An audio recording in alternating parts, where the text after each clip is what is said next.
আমি বলতেছিলাম যে ষাট গম্বুজ মসজিদে আমরা মূল ফটক দিয়ে ভিতরে চলে আসছি। অল্প কিছুক্ষণ সামনে আগাই দিয়ে আমরা ষাট গম্বুজ মসজিদ দেখতে পাবো। তো আপনারা আমার সঙ্গে যুক্ত থাকেন এবং দেখতে থাকেন যে আমরা আপনাদের সেই প্রদর্শনী জিনিসটা আমরা দেখাবো।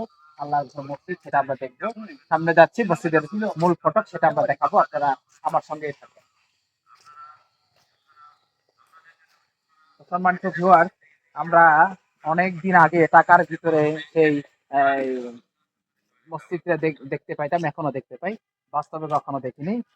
আমরা আজকে এই বাগেরহাট ঐতিহ্যবাহী ষাট গম্বুজ মসজিদ সচক্ষে দেখলাম, আলহামদুলিল্লাহ খুব ভালো লাগলো। যদিও পুরাতন রদ করে নাই, তবুও ভালো লাগলো।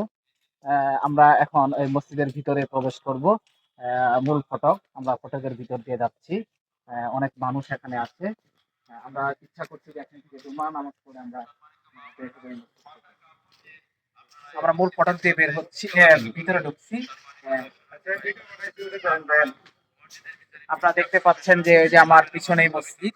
আপনারা দেখতে থাকেন আর আমার সঙ্গে থাকবেন। মসজিদটা পুরোপুরি আপনাদেরকে দেখানোর চেষ্টা করবেন ইনশাআল্লাহ।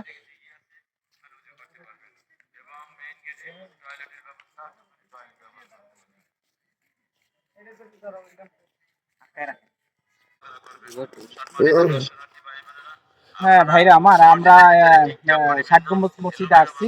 এর আগে ছিলাম খান জাহান আলী মাজার, সেটাকে আমরা দেখে জিয়ারত করে আবার ষাট গম্বুজ মসজিদে চলে আসলাম। এটা আমরা দেখাবো, অনেক অপরূপ সুন্দর। এখানে আমরা ভিতরেও যাব, ভিতরে নামাজ পড়বো, জুমার নামাজ পড়ে আমরা সেখান থেকে বিদায় হবো আমাদের গন্তব্যস্থলে ইনশাআল্লাহ। সম্মানিত দর্শনার্থীবৃন্দ, আপনাদের অবগতির জন্য জানা যাচ্ছে যে আপনারা যত্র তত্র জায়গায় ময়লা আবর্জনা ফেলবেন না, নির্দিষ্ট স্থানে ময়লা আবর্জনা ফেলবেন। অন্য কিছু না। সম্মানিত ভিউয়ার্স, আমি মসজিদে প্রবেশ করতেছি, আপনারা দেখতে থাকুন। সম্মানিত দর্শনার্থীবৃন্দ, ভিতরে কত সুন্দর, এখন আমি জন্য প্রবেশ জানা করিনি, যাচ্ছে যে আমি ঢুকতেছি, আপনারা আপনাদেরকে যত্র দেখানোর তত্র চেষ্টা জায়গায় ময়লা করতেছি। আবর্জনা ফেলবেন না, নির্দিষ্ট স্থানে ময়লা আবর্জনা ফেলবেন।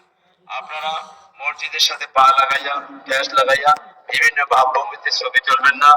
আপনারা মসজিদের ভিতরে জুতা খুলে প্রবেশ করবেন। সম্মানিত বাবারা, মাথায় কাপড় দিয়ে আপনারা এই মসজিদ ক্যাম্পাসে চলাফেরা করবেন। সম্মানিত দর্শনার্থী ভাইয়েরা, আপনারা মসজিদের ভিতরে টিকটক করিবেন না, এলোমেলো ভাবে ছবি তুলবেন না। আপনাদের সকলের কাছে লিখিত অনুরোধ, আপনারা আপনাদের জন্য মসজিদের পৌঁছে দিয়ে এগিয়ে আসে।